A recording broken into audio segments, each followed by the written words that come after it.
Hello. Hello, is that Brady Cloud? Who's calling, please? It's Joe Miles. I'm a duty police sergeant from Newton Abbot. Hi, Joe. Thanks for calling back. That's all right. No problem, Brody. How are you? Yeah, I'm fine, thank you. Yeah? Yeah. Are you feeling better? Since when?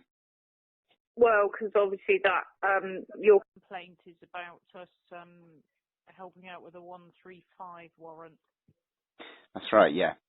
Unfortunately, I wasn't really feeling sufficiently unwell to warrant being in hospital, which was the first thing that the medical professionals said once they assessed me in a professional context.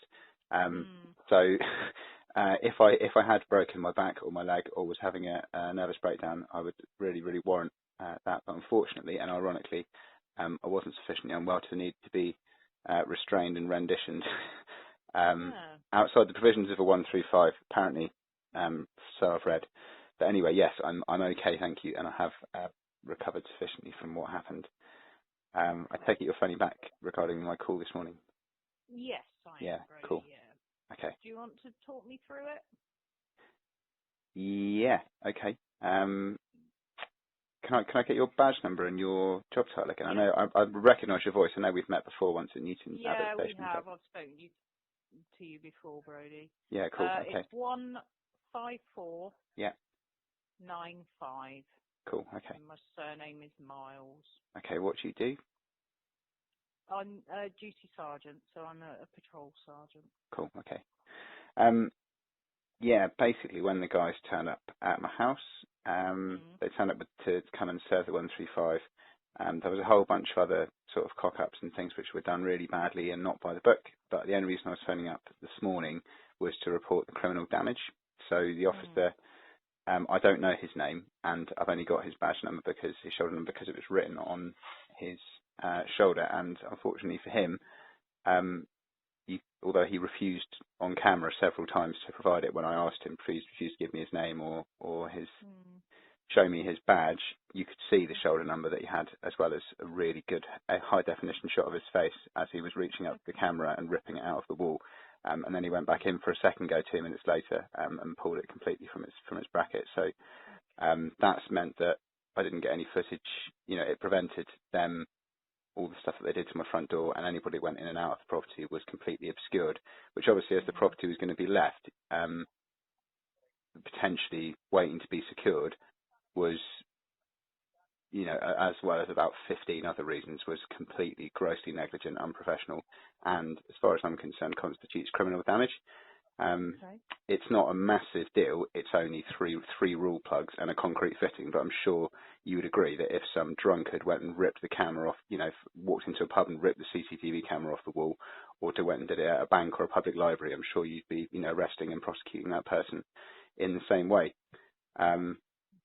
It's also caused, you know, for me, it was quite distressing at the time because I do suffer from mild paranoia, and I'm not going to make any sort of decisions about that. I don't know whoever it was said that only the paranoid survive, but I'm still here, so I guess that's true. What happened when that guy did that was that it caused me quite a lot of sort of trauma and quite a lot of distress, as well as meaning that I've got to go out there and fix it. The other thing, which is kind of probably worth mentioning, is that the last time I got up on a ladder to try and repair the camera after some people with weapons came and attacked my house, I was verbally assaulted by 3 people who walked up and proceeded to sort of threaten to kill me and try and kick the front door in and then come around to my back garden and start abusing me. So I don't particularly want to get up on a ladder and start trying to fix it again. And I'm sure you would agree, I don't see why I should have to. The guy's totally out of order. I mean, he's breached his oath as far as I'm concerned. Correct me if I'm wrong. I mean, educate me if I'm wrong. But as far as I understand it, if an officer tries to cover his shoulder number or refuses to show his badge or refuses to give his name, that's sort of dereliction of duties. I'm sure he's a perfectly nice gentleman and he might have just been having a shit day and decided to behave like an asshole. But what he did covered up various different, you know, if it wasn't for the fact that they were all already committing gross misconduct by refusing to say who they were, and what happened subsequently, I wouldn't have minded quite so much. But even then, that's totally out of order. You know, if you did that at a bank or anywhere else, you know, you walked somewhere and tried to cover your identity, that would be bad enough on its own. But the fact that he's done that, well, he's obviously trying to prevent his own identity from being shown, because what he's doing subsequently and previously to that incident taking place was illegal and or outside of his policing duties. And then, just to add insult to injury, one of his colleagues who I asked about it on camera has openly denied that this took place. So I asked him, could you please explain to me why your colleagues just ripped the camera off the front door to hide what you're doing? And can you please explain why, you're all hiding from me being able to see you on camera outside the window, and why it is you're all refusing to tell me even your name or your badge number? These were guys who were attending the scene of what they believed to be an adult who was paranoid and delusional. And it was just pretty shocking. But, without waffling on for ages, which I'm sure you might remember that I did last time we spoke, valid as some of it might be, I do have the footage, yeah. Do you have the collar numbers? Because what I need to do, Brody, is obviously I have to fill in the requisite form, and it would be helpful if we actually knew which officers you were talking about. Well, it's a bit chicken and egg, unfortunately. There was one who I've got footage. I can identify him by face as a gentleman who I asked him. I initially asked him if he could explain to me why they damaged the camera to hide their presence, and he just ignored me. And I asked him repeatedly to explain what has happened. Asked him if he could put it back, and I just put it to him that your colleagues just ripped the camera off my front door. Why has he done that? I'm not feeling very comfortable about guys in paramilitary uniforms outside who claiming to work for the police, who won't identify themselves, who have told me that they're going to remove me to a place of safety whether I like it or not, which is in direct contravention of the warrant that they had in their hand, which incidentally they didn't sign date or name, meaning it's basically just a piece of paper, which they left on my coffee table. And then the guy who broke the camera when he entered the property restrained me, which he wasn't supposed to do. They should have conducted the assessment at my house, and he shouldn't have restrained me, and they shouldn't have taken me from the premises. But anyway, the collar number that I've got, the only one I've got, is the guy that you can see from the footage. Now, I don't know, from what I can see, it said 5991. It's pretty clear. You can see that very, very clearly, and you can see that he's gone in.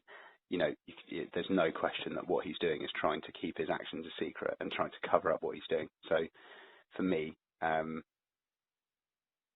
that's the only. I know that there was a guy called James Bolton, PC James Bolton, who contacted my housing association. He was involved in the incident on the day, and I know that there was another officer who the only guy who identified himself, who told me he was Sergeant Hocking, or words that sounded a bit like that, of Totnes Police Station. Yeah. But there's no one else that. Other than that, I think I haven't counted from the images, but there was about sort of 10 of them in total, and 2 guys from the NHS. But yeah, this fella, I asked him through the door as well if he could reposition the camera, and they just totally ignored me. And I've got on camera them, I asked about 5 or 10 times for them to give me their badge numbers and to give me their ID, and then I might feel a bit more comfortable about letting them into the property, but they just consistently refused. And like I said, doing that, the guy lying about it, and then the fact that it was done in the first place was bad enough, but the fact that what they were doing was wrong makes that kind of doubly bad. And on a human level, I probably wouldn't be quite as pissed off about it if it wasn't for the fact, if a police officer just came and did that because he was feeling a bit malicious or vindictive or whatever one day, I would be pretty miffed. But it's only because of the fact that what he was doing was actively trying to cover up the misconduct that I felt the need to report it. And also because I don't really want to get out there and try and repair it again, because like I said, the last time I had some sweating troglodyte come over the road and start hurling abuse at me, and her wayward son. So I don't really want to go down that route again if I can help it. And like I said, I don't see why I should have to. It's just totally out of order. If he did that in a bar, you wouldn't be expected to just get away with that, or anywhere else. There's nowhere where that's okay. If you're committing misconduct and breaching your duties as a police officer at the time, then it definitely wants reporting. So what information do you need? You got the time and the date from the incident log? I think that's already on there from your initial call, I believe. So that's fine. Do you have pictures of the damage? Yeah. You can see his face in high definition as he reaches up to the camera and then moves it over to the side, and then you can see sort of 2 minutes later when they do that. I think there is audio footage on the CCTV as well, but I don't actually know how that works, how to access it. Okay. It might just be as All right. simple as plugging the footage into the box itself into a speaker, but that might give you some, maybe might work in his defence or to his detriment. I'm not sure, but it might give you some indication as to why they've done it. Or Right. Okay. Do you have photos of the damage after the incident? yeah, I've got a video which I took. I was in hospital for a couple of weeks, and then I got a taxi back from the hospital. I took a Right. video as soon as I was leaving the taxi. Mm. And then I took another video like minutes later as I got to my front door, like as soon as the taxi had driven off.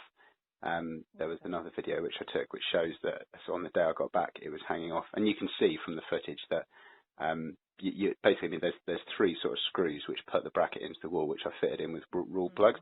And you can't reposition the camera. It's not on a flexible hinge. You have to sort of undo it with an Allen key. There's sort of various different locking points where you have to undo it, and then you can reposition it to point exactly where you want. So the fact that he moved it first, like 90 degrees, meant he can only have done that by breaking it, and then he went back in for a second go to move it so that there was, nothing at all you could see, and it was pointing bent directly up into the shuttering, the fascia boards on the door there. So yeah, I mean, I've got footage that shows beyond all reasonable doubt that it was like that, and the footage of when it happened, you can see. I mean, it's impossible to do what he did without having broken it. The damage is fairly nominal. The camera itself now is still in situ. It's just been ripped out of its socket on the wall. But like I said, I'm even if it's 25 minutes work, or paying somebody 20 quid to come and do it, I'm not willing to do that. It's totally out of line as far as I'm concerned, especially for somebody they consider to be somebody who's vulnerable and suffering from paranoid delusions. I mean, it's just completely unacceptable. I'm sure he's a perfectly nice bloke, and I'm sure. I mean, I don't know why this chap's done this. It's not the sort of thing I would expect a police officer to do. It wasn't obscuring the door in any way, shape, or form. He's done it because he can see that it's surveying his actions, and that's doubly compounded by all of the narrative of, like I said, what happened before and afterwards. Okay. Is there any way I can find out the details of who turned up on that day?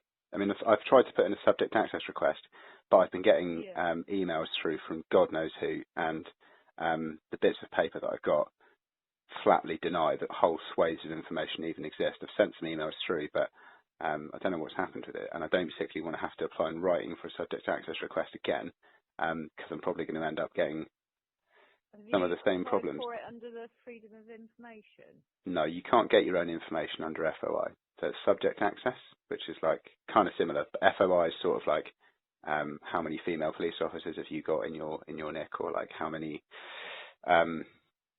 much money do you spend on car parking or whatever. Like that's all public available information. But all I wanted to know was if there was. I mean, I understand that basically under the Police and Criminal Evidence Act is basically the Section 135 is like a form of arrest. It's a type of arrest because you can be detained in the same way. It just means that you've got mental health assessment people with you, and normally you'll either take that to. Yeah, the 135 warrant would have been applied for by the mental health services. That isn't something that the police apply for. That's right. That is actually something that mental health services would have applied for. And then what they do is they ask us to go and assist in actioning that warrant if they think they're going to be faced with any kind of resistance. No, I understand that. I just was kind of getting at, just in terms of kind of on a side note, finding out if there was a log number, because I understand that if there's a crime log, or you have a crime number or an incident reference, or a log if there's a report. Just wondering if there was a log number on the 23rd of Jan. Which has got this as a reference, and if so, if I rang up and gave my details, if I could then find out, a comprehensive list of all the officers who attended my property, or whether that would be something which should be provisioned or not, because I've got a bit of an understanding about how crime and police recording works, but I don't know about mental health side of things because it is slightly different, isn't it? But like I said, from what I can see, it's a form of arrest, so it might have a log number, for instance, but I don't know that it wouldn't have been crimed kind of thing.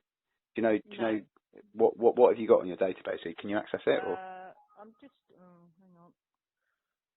The machine is telling me no.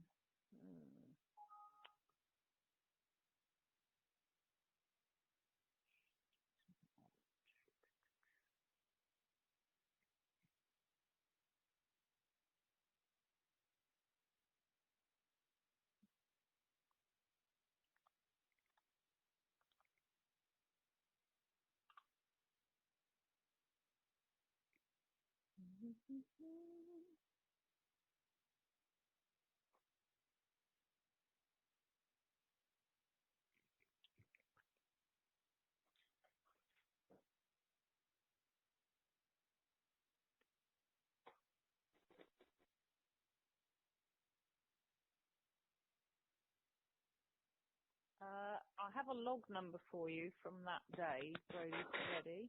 Okay, yeah, that'd be useful. It's 350 of the 22nd of January. Okay, and can you see who that was raised by, or like if that's something which is, I mean, I guess once the warrant's approved, then it would have been by the mental health services. It wouldn't have been by the police. So yeah, for sure. So somebody has to contact the police to advise them, you know, yeah. to first make a point of contact, which I assume would have been when the Justice of the Peace served a warrant. Yeah, I mean, Or maybe not. I don't know how long, you know, typically it takes from the warrants being served to when they're being executed. But I mean, that is something that you would have to speak to the mental health services about.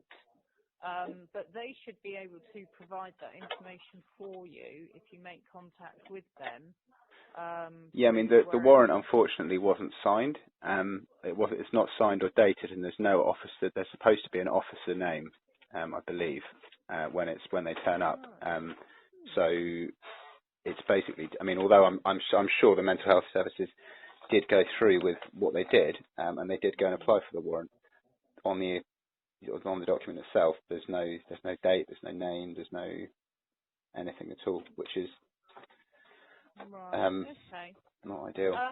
I mean, in order for you to, I can't disclose that information to you as to who our caller, other than it was mental health services. Yeah, that's fine. I respect that. That's okay. If you speak with them, they should be able to explain to you and give you the names of the people that actually applied for it. Yeah. Because we are there to facilitate the 135. You know, to assist them in gaining access, etc. What I don't want to do, Brady, is I don't want to go into too much detail. No, let's not. As I said, it was a side note, really. It was. Yeah, that's fine. I will complete the complaint against police form. Okay. That's not what I'd like to do. Is that the same as reporting a crime? I don't want to make a police complaint. I'm not interested in doing that. It's not a complaint of misconduct. It's a crime. It's criminal damage as far as I'm concerned. Yeah, but in order for me to be able to do that, it has to be recorded as a complaint against police. It then will be allocated to an investigating officer who will then do all of the crime things if they think there's sufficient there to say that a crime has been committed. So is that standard procedure? So if a police officer walked down the road and sort of shot somebody in the head, it would be a complaint against the police form, and then that would go for a review. To start with, it would, yes. Okay. Yeah. Depending on the circumstances. I mean, yeah, of course. Obviously, if you're talking of, you know, somebody, a police officer deliberately went out and did something without thinking they had a power to do it, and that's the situation that we're in. The circumstances are they had a power to do certain things under the 135, and it's whether or not those powers have been breached, which is what the investigation needs to determine. Okay? Well, I mean, there isn't any. I mean, he hasn't got any right to, you know, to try and obscure his presence. I mean, the camera is a part of my security system, and getting into the property doesn't involve removing the camera from its fixing. And like I said, you know, it's kind of a bit digressional, but like I said, if you've already breached your oath and refused to identify yourself, you know, for all I know, these were just, you know, people who sell tons of cocaine with paramilitary uniforms that they've rented, turning up to come and take me away to be trafficked into Eastern Europe. You know, there's no kind of, if an officer doesn't identify themselves, they aren't an acting police officer as far as I'm concerned. And if they don't identify themselves, like you have to, as I'm sure you know, and they normally always do, and then he tries to cover up who he is and what he's doing, for me, it's not something which needs to be reviewed. I'm kind of just conscious that I spoke with one lady, Christina. She told me that she was going to pass it on for review. and that the reason why she wasn't criming it was because it was a police officer and not a normal person. And she said that, kept on saying that this was obvious, as did her colleague, Inspector Boswell, but I didn't have, for me, it's not obvious that they would be treating me different than a member of the public. I mean, like I said, if a police officer went and assaulted somebody, as far as I'm concerned, that wouldn't need to be escalated to a review because he was on duty. That would be a case of, where's the evidence? Would you like to press charges? I mean, for me, I'm not interested in, I don't particularly want to get the guy into a huge amount of trouble, but what he did, I am pretty aggrieved by. I'm sure he's a perfectly nice bloke and somebody who's, The thing, Brody, is if you're making an allegation that a police officer has committed a criminal act, then that is why this is the process we have to go through. And it's in order to make sure that our investigation is completely transparent, okay, that it gets recorded properly, and that there is no room for somebody to say, oh, no, I never had that phone call, oh, no, I never spoke to them. Okay, and that's why we do it in that way, so that we remain impartial and transparent, so that we're, so that we're accountable. Okay, so that's why we fill in what we call the complaint against police form. Okay. All right, because that immediately will go to the professional standards unit, right, so that it is recorded correctly. Yeah. Okay. So, in terms of professional standards, that's my understanding of professional standards is that doesn't constitute a report of a crime. So if a policeman forgets what my surname is or knocks over a cup of tea when he comes into my house, I might report that to professional standards. And my understanding of my previous engagement with professional standards is that they're bloody awful, and I've had zero accountability from the same issue. If you remember, somebody forging a letter saying that my deceased mum owed £10,000 from Lloyd's. After Lloyd's confirmed that, I then was completely ignored by Devon and Cornwall Police for about 6 to 8 months. And when eventually that got escalated to professional standards, I was just stonewalled with kind of ineptitude and a complete bureaucratic nightmare. So I don't particularly, if that's who you're going to escalate it through to, although there might be an associated crime, you might make a complaint which then is found to be a crime, but that's not my understanding of how crime reporting works. If a police officer had assaulted me in the same instance, I wouldn't expect that to be escalated to professional standards and then maybe hear back from them in 6 to 8 weeks when they decide that they've decided to view that, that he was acting outside of his duties and it was dereliction of duties and also constituted a crime. If that makes sense to you, what I'm asking you is to crime this and treat it in the same way as if it was a normal person, simply because unless you can confirm to me that this is a police officer, as far as I'm concerned, he isn't. He hasn't shown me any identification and he's not given me his name. He's just a guy wearing a uniform. 991. Yeah. Do you mean?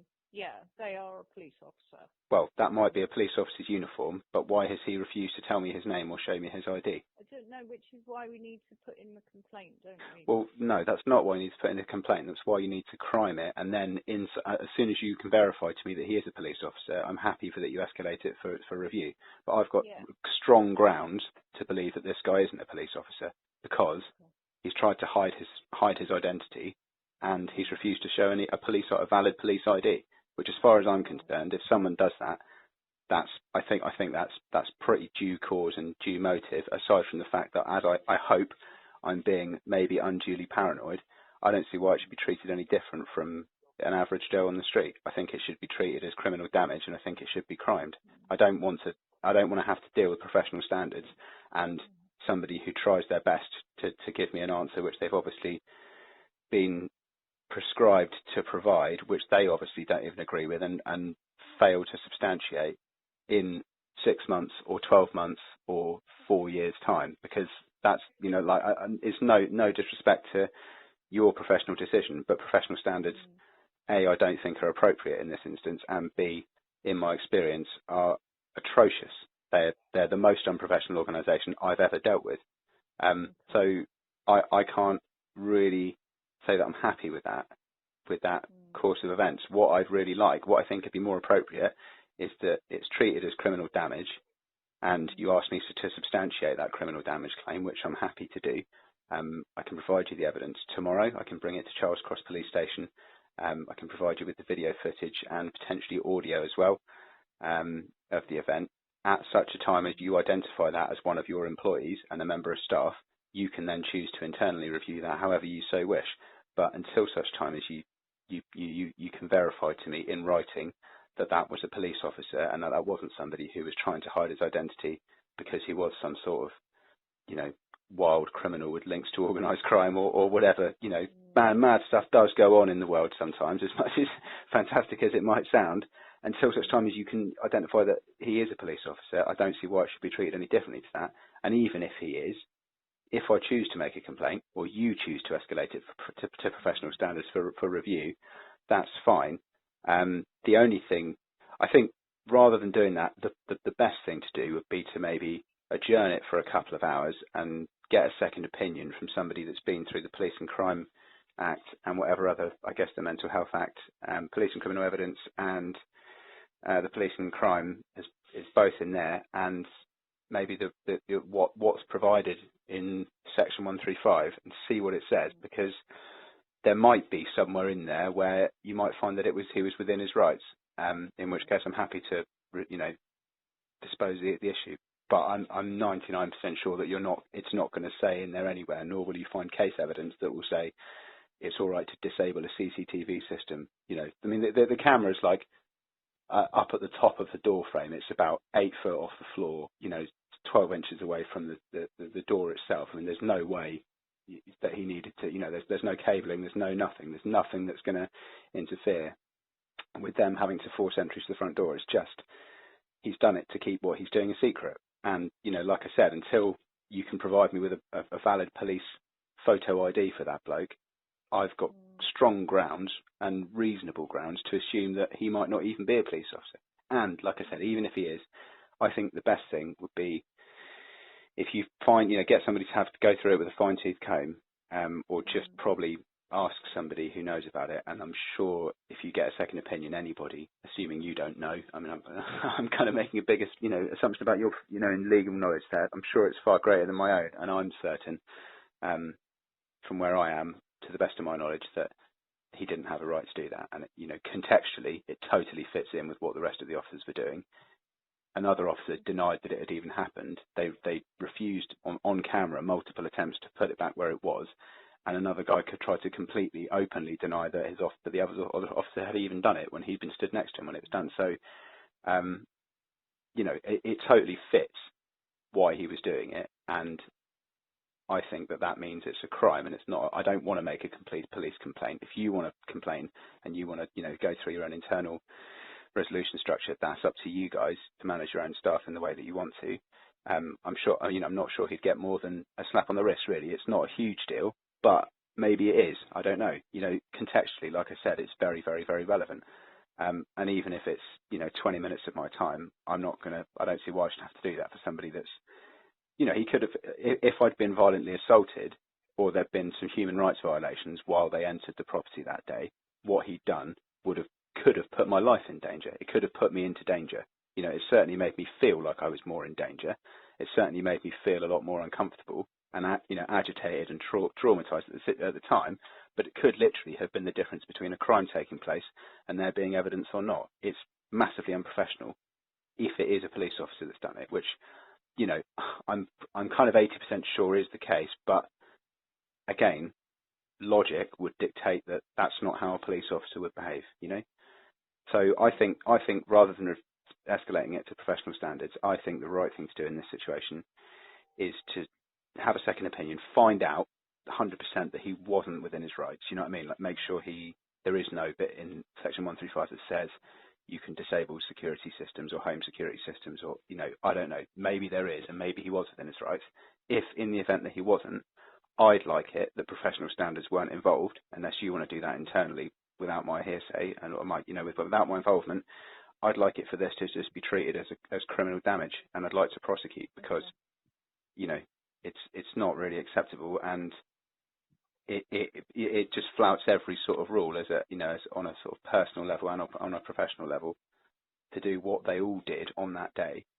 It was the same guy who walked into my kitchen and restrained me as well, which Right. didn't need to be. I was offering to make them all cups of tea and telling them, I'd agreed if I said sort of if I could be assessed at home, I wouldn't mind, or if it could be assessed at my GP. But as they said they were going to drive me 30 miles to Exeter, I said, well, I'm not going to let you in then. You know, I'll be assessed here, or I'll go to my GP, but I'm not going to Exeter. That was why they broke the door in. But I was offering to make them all cups of tea, having several rational conversations.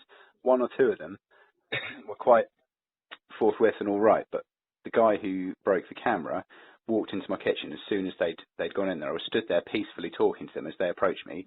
I asked him a couple of questions, and he just completely sort of rode roughshod over what I was saying and just grabbed hold of me and said, "You've been detained under the Mental Health Act." They shouldn't even have detained me. They should have gained access to the property, sat me down with a cup of tea and the mental health team and let them conduct their assessment. That's what should have happened, you know. He shouldn't have walked in the door and restrained me, which is the same. This is the same guy that did that, which is also on camera.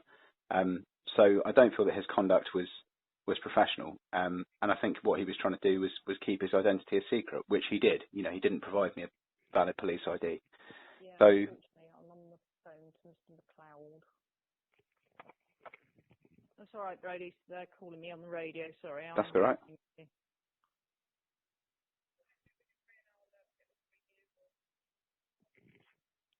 Yeah, no problem. I'll give them a shout. Sorry, Brody. Okay. That's okay. Right. So in order for me to resolve this, all right, you want proof that they were police officers, yes? Well, I would appreciate proof. I mean, like I said, if I phone up and try and get the log details and provide my details, you might be able to provide those or not.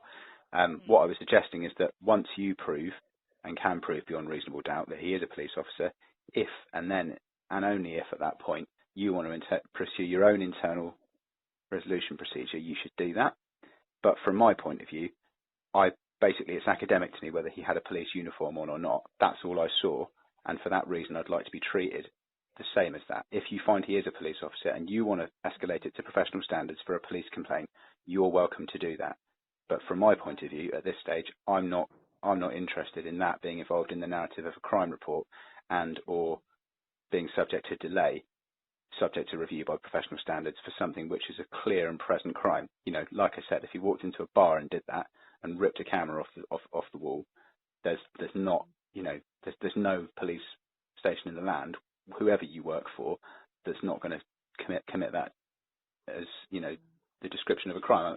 It really, for me, I don't think professional standards is the right route. I think you should just check, just to be sure that if he was a police officer, A, then B, that he wasn't acting outside, he was or wasn't acting outside the remit of the 135, and in that case, just treat it as a normal crime. I'd like it to just be crimed, and I'd like to press charges, because I don't know who this guy is. He's restrained me in my kitchen against my wishes, which he shouldn't have done. Even if he was a police officer, he either hadn't been briefed on the provisions of a 135, or he was just deciding not to follow it. Because if he had, when they walked into my kitchen, they wouldn't have restrained me. They would have sat me down and said, "These are the two guys from the nut house. You need to talk to them and tell them how you are. That's why we're here today. We forced entry. You can have that assessment." They, even if the guys in the mental health team said, "We're going to take you to Exeter," the police should have said no. Under the sections of the 135 that we've given you access here, it says here you've got to stay here. That's what the police should have done. Right. That's their job. Even if because they've gained access to the premises, if they walked in and the mental health guys started stealing my stereo and all my TV, again, that would be the police's job to say, "Excuse me, guys, you can only do what it says in this warrant." They can't walk in and start cooking a roast dinner in my kitchen. They can only walk in and do what it says in the warrant. And the police's job is to make sure that they do that, and also is to do what they have to do, which is not restrain the patient unless he's trying to run away, or unless, I was stood there calmly, peaceably in my kitchen talking to him. I tried to engage him in a conversation, and he just ripped my phone out of my hand, put me into a straight arm and said, "You've been detained under the Mental Health Act." And then I asked the guy, "Can I please go to my GP?" Which legally, like I said, they shouldn't have restrained me unless I tried to run away from the property or something. And they should have conducted the assessment at home. So the police, the guy was in dereliction of his duties by not enforcing what the warrant said. Either he hadn't been briefed or he'd never done it before. He was in dereliction of his duties, by not making them assess me there and then, which he should have known that should have happened, and he should have been aware that they were in dereliction of their duties by forcing me to be removed. He also should not have restrained me, and he also should have given me his badge number, and he also should have not broken my CCTV and not refused multiple times outside the property to do that. And his colleague shouldn't have covered up for his actions. All of that would form the basis of a very, very solid police complaint, but it's not something that I particularly want to get involved in right now. But what I do want to get involved in is the report of criminal damage, and I don't want to, I don't want that to become a police complaint. But because of the contextual detail of what's happened, I think it's really bloody out of order. Whoever you are and whatever you're doing, what he did before and afterwards was out of order. He's obviously trying to keep it a secret because he knows what they're doing is wrong, and he's damaged my property. And I'm not going to get up there and repair. Go and work for somebody that's mistreated me in such a bad way and actually misrepresented and potentially damage the reputation of Devon and Cornwall Police as well. It's like if people go around doing that to mental patients, it makes people who have got severe mental health need and do need to go to hospital get mistreated and have a much worse quality of life, which fortunately I didn't. But I know, it's something which isn't, it gives the police a bad name, and it gives, people in the mental health community a bad name, both professional and patient, and it made me have a really shit day, and it's cost me money potentially. So I'm not going to kowtow to that guy's unprofessional actions, and I'm not going to wait for professional standards to get back to me. I hope you can hear me on that and understand why I don't think I want to make a police complaint. I don't particularly want the guy to lose his job. I don't really want it to be dealt with in the context of his professional detail. I'd rather it was just treated as a bloke, because as far as he's concerned, as far as I'm concerned, that's what he is. And that bloke on that day didn't leave me feeling very good about who he was, and he's criminally damaged my property. So either way, whatever happens, I'm going to have to give you the evidence. As I said, I'm probably going to go and do a bit of shopping tomorrow on my subsistence budget. So I'm probably going to be in Plymouth. I was going to say I could pop into Charles Cross Open Station if you could give me a crime number or a log number, and I can provide you with the footage. If you've got somebody that knows their onions down there, you can probably get audio off of it as well. Right, okay. But I don't know how to do that. But it might, like I said, you might find it works in the officer's defence. You might find it works in his detriment. But I'm pretty sure the camera on the front door was recording audio. I've just never used it. I've never, typically it's not something that would ever be worth listening to. But yeah, I'm more than happy to provide all of that in the first instance, so you can review what's happened. And that's going to need to happen, whatever happens, isn't it? Yeah, if you're going to be in Plymouth tomorrow, Brodie, if you do find yourself able to drop the footage off, then if I give you the log number from today, which is obviously the reason I've called you, then 278. That's it. Yeah. That would be good. What I'd rather, I had a bit of a discourse with Christina that I spoke to earlier on, just over the sort of the way that things are being done, and the fact she said it was going to be escalated for further review and wouldn't be reported as a crime, and now you're telling me that it's still not going to be reported as a crime. But I understand. No, you haven't. You haven't. Sorry, I'm kind of jumping the gun a little bit there. I'm just sort of saying that if I do I appreciate it. If I give them the evidence, the log number will help them find. That will be enough to locate it, won't it? I'm just sort of not hoping that that's not all I'm going to have. What would be good would be to have a crime number, and then that way it can be reviewed a bit more quickly. I'm assuming, or is that, I don't know. With what? With a crime number. Well, Yeah, I'm asking you why it is you're not reporting this as a crime now. I've given you evidence. I've given you all the details. I've told you I've got solid evidence, which I'm going to drop off to the police station. I don't understand why that wouldn't be reported. Once that evidence has been reviewed, then we will then, obviously, if there is sufficient to say that a criminal offence has occurred, then it will be crimed.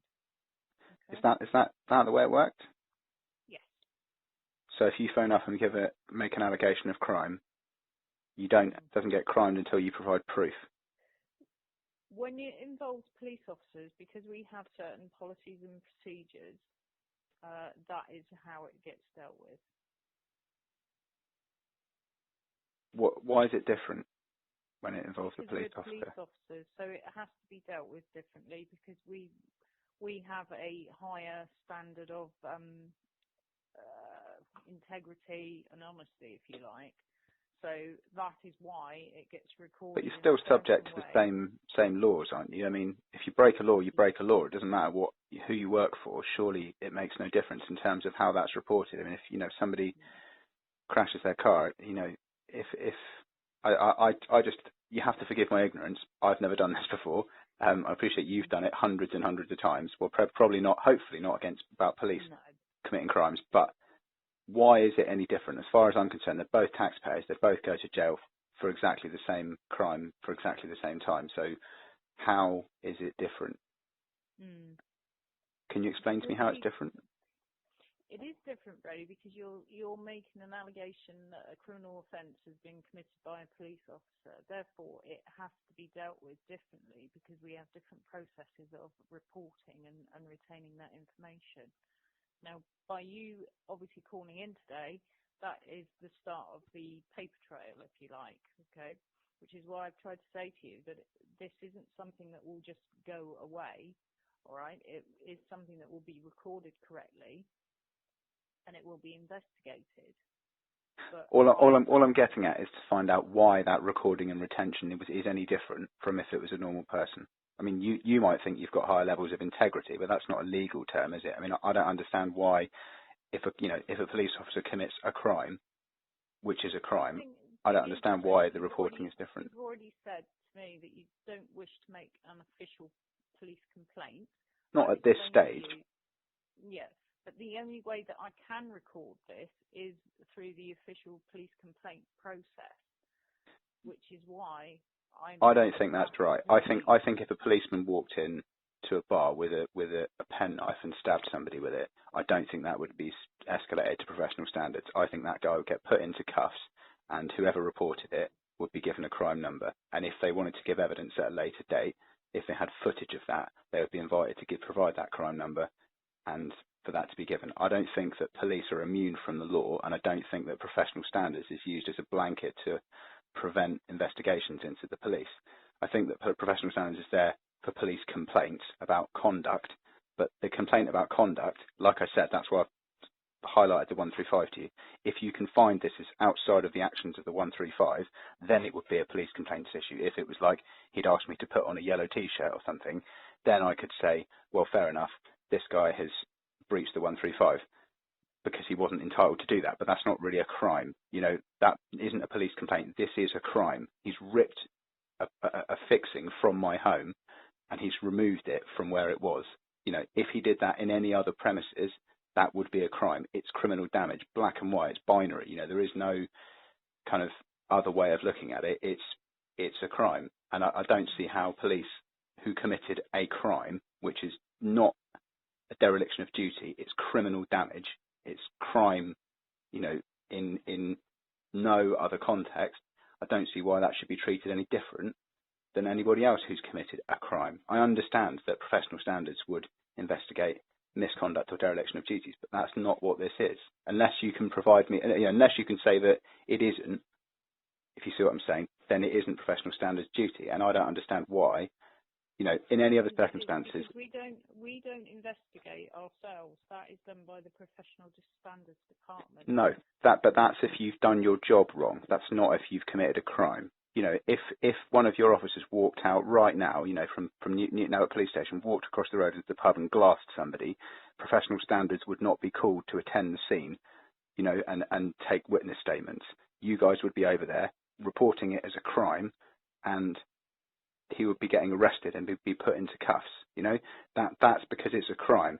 If he walked over there and had 5 whiskies while he was on duty, then professional standards might be called because he's an on-duty police officer doing something which is not illegal but isn't within his contractual obligations or outside his contractual obligations. This isn't professional standards. This is crime. What he did was damage my property. He wasn't allowed. I understand you wanting to reinforce and check the blur between, obviously the guys have kicked the front door in, and I'm not going to that's not a crime because they were allowed to do that.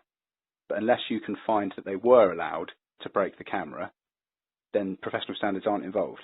Unless he was operating outside of what he was allowed to do, unless he was inside what he was allowed to do, then there is no professional standards. It's nothing to do with him. I don't want to make a complaint. As far as I know, he hasn't done his job wrong, and this is criminal damage, and I think it should be crimed. I'd like you to record it as a crime, and if you find at a later date that he was acting within his duties, then that can be disposed. But I don't think there's any other way that this can be sensibly and legally adhered to. You can try and, like I said, if you want to give the guy disciplinary, that's up to you. I think that it almost would warrant it. It kind of would, it kind of wouldn't, but it certainly isn't. I'm not consenting for this to be escalated to professional standards. It's a crime. It's criminal damage. I don't know how many more bullshit metaphors I can offer you. I hope you're probably getting as tired with hearing them as I am with offering them. But if he walked into a pub and ripped the CCTV off the wall, he would not be escalated to professional standards. That's not part of his duties. That's not part of his job. It doesn't matter whether he happens to be, in his police uniform on that day. There's no court in the land that's going to recognise committing a crime as something which can be dealt with under his terms of employment. It's a crime. What, Brodie? All right. Another sergeant will be coming in this afternoon. Mm-hmm. If you would like me to discuss it with them and see what conclusion they come to. Yeah. And then at least then you've got two opinions. All right. How does that sound? It's better than you telling me you're going to. I mean, yes, that sounds okay, but equally, I don't think that having two different people giving me incorrect information isn't necessarily gonna. I'm almost certain what he's going to do is back up what you're saying. Maybe he won't, but I think what would be more appropriate and what I would rather is if you used your professional aptitude and your policing skills to make the right decision here and say, right, okay, one of our bobbies has turned up to someone's house who they perceive to be a paranoid, vulnerable adult. He's refused to give him his police ID. He's refused to give him his badge. Apparently this guy's got it all on film. And then he's ripped the camera off the wall before he restrained him when he wasn't supposed to. I think what this guy needs to do is get a slap on the wrist for, damaging someone's home when they weren't supposed to. It's a bit over, I don't know. I would rather not, if he is a real bobby, which I'm hoping he is. I would rather he didn't get in trouble with, he didn't lose his job, but would be treated in the same way as anybody out on the street and just got a slap on the wrist for minor criminal damage with probably, a value of 20 to 50 pounds. This isn't, this is something which is not going to take anybody a huge amount of time to repair. But like I said, in context, it was really out of order, and in context, it totally was fitting with some other things that were really out of order. But if you want to, I think the best thing for you to do would just be to log this down as a crime, and if you find out at a later date that he is a policeman, then you can look at that in however you please. But as far as I'm concerned, this guy is a guy wearing a uniform.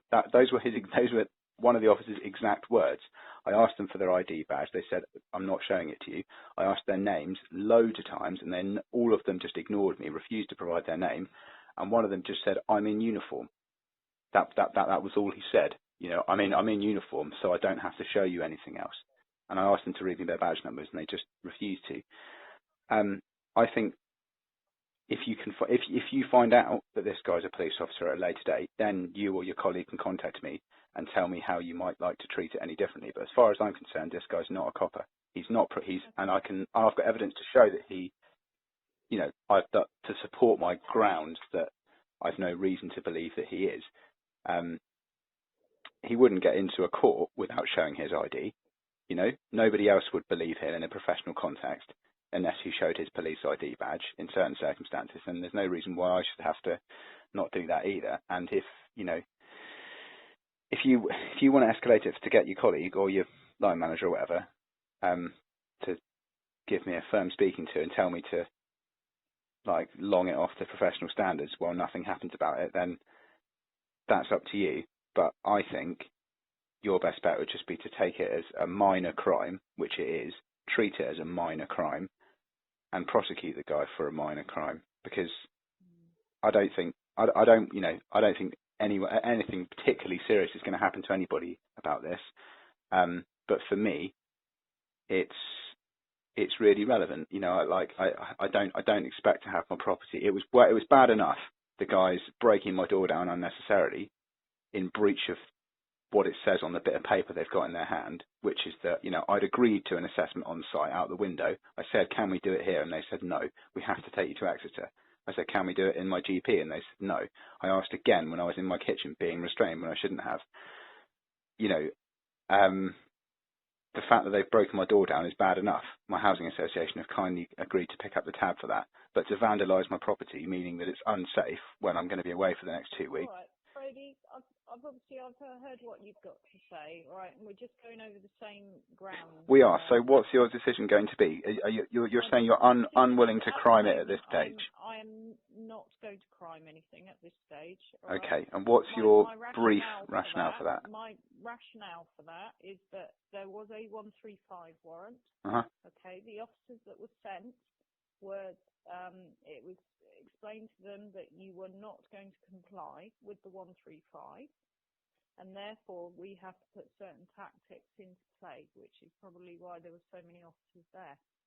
All right, and one of those reasons that the camera was turned around, I'm not saying whether or not your camera was damaged because I haven't seen it and I haven't seen the film, so I can't make comment on that. But obviously, if they were utilising certain tactics, then they would not want you to be able to view what they were planning. And that is probably the rationale behind why he moved your camera. So on this, at this stage, you're using that assumptively, and you're going to get your colleague to ring me back later on with a firm view on that. Brody, if you let me finish, right? If you are saying that the camera was damaged whilst that was being done, then that will get recorded as a complaint against police for an offence of criminal damage. That may well be that it is an organisational complaint because the officer wasn't given correct training in regards to removing a camera. All right? And these are the things as to why we report them on a complaint against police. Because I know what you're saying, that we should be treated as any other member of the public, but we're not, because we are police officers, and therefore we do have to be treated differently. That's legally not correct, but I understand what you're saying in that statement. Legally, you aren't treated any differently, and legally, that's completely baseless. It's also completely not mentioned within 135 that you can obscure your presence. What you're saying about advanced decision is correct in that I'd already refused an assessment because I felt I didn't need one, and I'd spent a long time on the phone to staff, and I'd said I didn't feel I needed to be assessed. I was managing my own symptoms, mild as they are, and I didn't feel that an assessment was proportionate or necessary at that point. If they'd felt that there was an indication there might have been reluctance, it's, you know, they're very well entitled to bring as many chaps along as they want, and they are also entitled in the provisions of the 135 to force entry to the property. What they're not entitled to do is to obscure what their actions in doing that. There is nowhere. In circumstances we can though, but that is something that we. Is that your professional knowledge or is that hearsay? No, professional knowledge. Okay, cool. How is that? In circumstances, we can obscure cameras if we feel that there is a danger to those officers by somebody being able to view us on CCTV as to what tactics we are planning to use. A danger. If I give you a. Can you tell me where it says that in the law, or is that what? Where can I verify that as being true? Common law, okay. Under common law, we are allowed to use reasonable force in order to protect ourselves and property. You are, yes. Okay. One of those things that we can do, and it can be as minor as turning a CCTV camera away, because if we are required to do a dynamic entry on an address, we obviously do not want certain people to be able to know when we're going to make that entry. Because not everybody is like you, Brody, and some people do actually stand there waiting for the police to come in so that they can attack us, yeah? But they weren't conducting a dynamic entry. I was liaising with them outside the window and offering to make them cups of tea. They only had to break in because they were breaching the provisions of the Section 135 by insisting on removing me. So if they'd read the provisions of the 135 or had been briefed on it, or hadn't been given a massive backhander by somebody, then they wouldn't have been trying to open the door. Under the 135. Yeah, there is, 100%. But the only reason that power of entry was being exercised is because they had refused that power of entry being granted subsequent assessment at my home, which is what should have taken place. I said to them, I'm happy if you want to assess me here. That is something that you need to raise with the mental health services. No, it's not. That's something with the police. Like I said to you, it's the police's. Yeah, well, but the warrant has to be enforced in line with the law. Like I said, if the police let some guys in, even if they did work for mental health services, and they started running amok and doing whatever they wanted in my house, that wouldn't be cool. And it would be the police's job to regulate that. They can only they're only allowed to let people into my home to do their job, and they have to ensure that what they're doing is their job and not whatever they want to do. So they should have been aware of that. Aside from the semantics of the fact that they forced entry and they shouldn't have done, because conditionally I'd already given them access to grant it, even in a dynamic entry, as you put it, I'm certain that the video footage of me calmly and peacefully liaising with the officers while they all breached their oath and refused to show me their badges or badge numbers is totally indicative of the misconduct which was being applied when the guy tried to move the camera to cover his identity. There isn't any way that is going to prevent as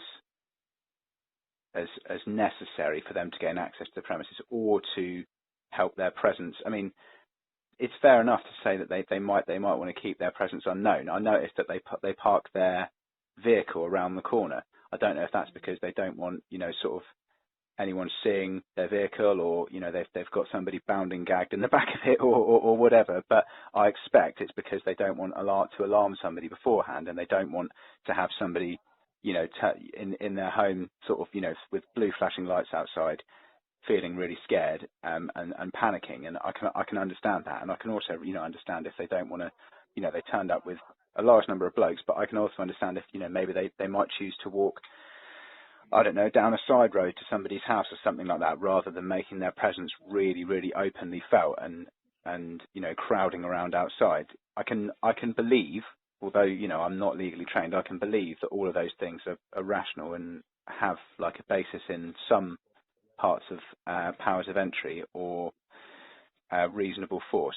But I don't believe that obscuring CCTV has ever. Can you tell me a time when it has been in the past? Do you know a time when like someone's gone into a nightclub to do a drugs raid, or into someone's house to go and access it, and they've covered up the CCTV and that's been cool? Is that something you've witnessed in your life? Because for me, that sounds like.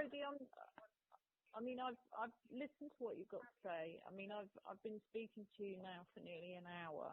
All right. I am going to speak to my colleague when he comes in, okay? Yeah. And I will obviously discuss it with him. I will also discuss it with my own supervisor, all right? And if we deem it appropriate between us, then we will submit the complaint against police, which will go through professional standards for investigation. But at this moment in time, I am not going to claim a criminal damage. Right. Yeah, no, I've already understood, and I look forward to hearing back from your colleague later. All I was getting at was what your understanding was. You've told me that in your professional knowledge that you can do that as part of you can cover up CCTV as part of reasonable force. And I'm just saying, for me, I don't think that would be A, applicable in this situation, or B, in any situation. So I'm just asking if you can confirm anecdotally that you could say, yes, I have, just on a kind of casual basis, it would probably give me a better understanding of what's happened. If you could say to me, yes, I have known officers to cover up CCTV in the past. I personally haven't done it, but I know that it has been done. You've heard that it has been done in the past, and it's not been the subject of a complaint at the time. Okay. Well, that's, I'm not going to, obviously that's not, concrete fact, but I'm just asking, if you told me, yes, it happens all the time, we've done it loads of times, that would be relevant for me. Although, again, that's not, a qualified statement. If you could say that to me, it would just, I'm just trying to, I'm just finding out information as much as anything, because, you're a police officer and I'm just some guy sat here. Who's going to be calling me back later on? Fish or? Sergeant Wilson. Okay. Yeah. Sergeant Okay? Wilson. And what's his? Is he over at Newton with you? Yes. Okay. And what's his job title? What does he do? Oh, sergeant. He's same as Yeah. me. He's a patrol sergeant. He's a patrol sergeant, and you are a what? Yeah. You're a patrol I'm a sergeant as well. patrol sergeant as well. Yeah. Cool. All right. All right. Thank you very much for taking the time to listen to me, and Okay. I'll look forward to hearing back from this guy later on. What sort of what time do you finish working? I finish at 4, so he will be here for 3 o'clock. So hopefully he will phone you So is he soon working? after. I'm just saying, am I going to get a call at 6:30, or is this going to be by 5 at the latest? I don't know. I will request that he phones you as soon as possible. Oh no, I don't mind when it's going to be. I'm just saying if he works up until 10 o'clock and he might call me at 8:30. I have had that, in the past from police. Yeah, no, he does work until later. So, but I imagine he will ring you fairly quickly. Yeah, All cool. All right, wicked. right? Okay. All right. All right. Thank you very much for your time. I look forward to Ready? hearing back. Bye bye.